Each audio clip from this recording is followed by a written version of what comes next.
भागीरथपुरा जल त्रासदी को लेकर मंगलवार को इंदौर में भारी राजनीतिक गहमागहमी देखी गई। प्रशासन द्वारा धरना प्रदर्शन पर प्रतिबंध लगाए जाने के बावजूद कांग्रेस नेताओं ने बस्ती में दाखिल होने की कोशिश की। लंबी जद्दोजहद और तनावपूर्ण स्थिति के बाद पुलिस ने कांग्रेस के केवल 8 वरिष्ठ नेताओं को ही भागीरथपुरा की प्रभावित बस्ती में जाने की अनुमति दी। जब कांग्रेस नेताओं का काफिला भागीरथपुरा पहुंचा तो भारी पुलिस बल ने उन्हें रोकने का प्रयास किया। इस दौरान नेता प्रतिपक्ष उमंग सिंगार और पुलिस अधिकारियों के बीच तीखी बहस हो गई। तो वहीं सिंगार ने प्रशासन की रोक पर कड़ा ऐतराज जताया और पुलिस की कार्यप्रणाली पर सवाल खड़े किए। काफी देर तक चले हंगामे के बाद प्रशासन ने सीमित संख्या में नेताओं को अंदर जाने दिया, जहां उन्होंने पीड़ित परिवारों से मुलाकात कर उनका हाल जाना। तो वहीं बस्ती में पहुंचने के बाद प्रदेश कांग्रेस अध्यक्ष जीतू पटवारी ने सरकार और स्थानीय प्रशासन पर कड़ा प्रहार किया। उन्होंने आरोप लगाया कि सरकार अपनी विफलता और पापों को छुपाने के लिए कांग्रेस को जनता से मिलने से रोक रही है।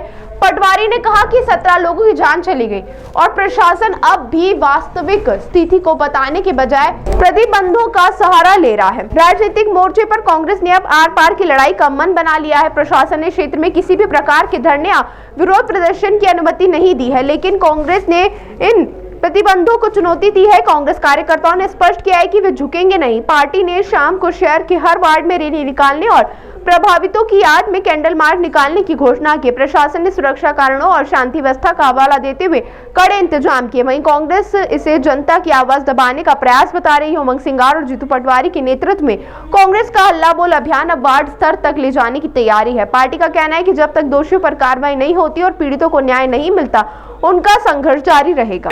भैया प्लीज, मैं ये कह रहा हूँ कि अव्यवस्थाएं हैं, हम आगे जाएंगे तो ऐसा क्षेत्र है जहाँ पर लोग दुखी हैं, पीड़ित हैं, और हम उनसे बात करने जाएंगे तो उनके साथ और अन्याय होगा। ये एक बानगी है, ये मेरी बहन है। इनने कहा है कि मेरे पिताजी साग सब्जी का व्यापार करते थे और हैजे से मर गए, उल्टी दस्त से मर गए।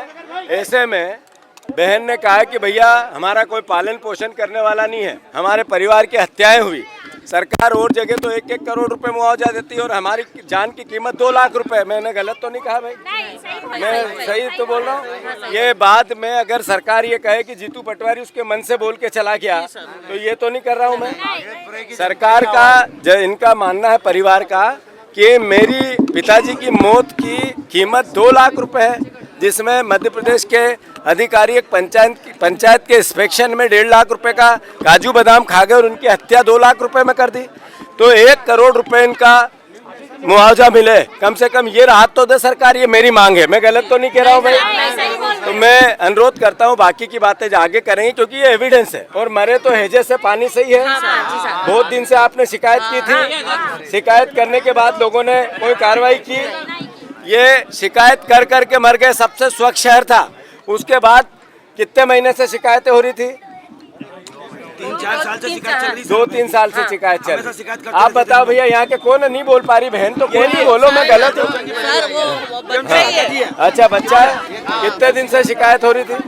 मैं हर दिन एक कंप्लेंट हमारे यहाँ से हर दिन जाती थी एक कंप्लेंट। चेंबर चौक रहता था, चेंबर की कोई सफाई नहीं हो रही थी। मेरे घर घर जाने का मन है, पर ये अव्यवस्थाओं के कारण जाएंगे और फिर ये हमारे पे आरोप लगाएं कि जीतू पटवारी ने ऐसा कर दिया।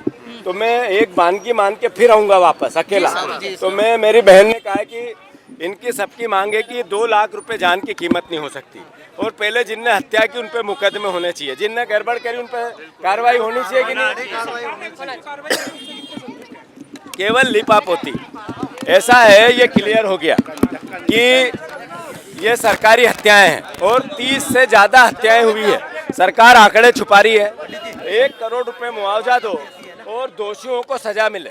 जो मंत्री है वो नैतिक जिम्मेवारी ले और वो इस्तीफा दे। बस अभी कांग्रेस की, अभी आगे बात करते हैं।